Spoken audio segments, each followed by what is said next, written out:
As the artificial intelligence gaining more and more popularity, one of the burning questions which everyone is asking is, will AI take away all technical jobs?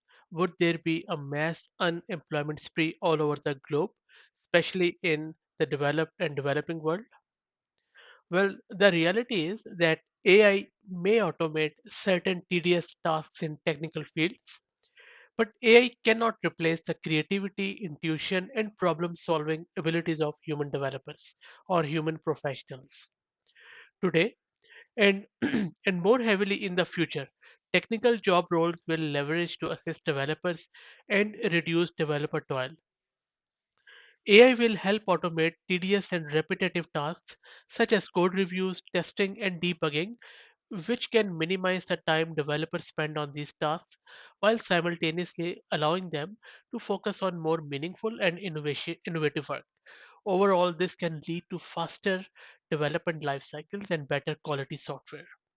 Moreover, the development of AI itself requires human input, including data scientists, machine learning engineers, and software developers.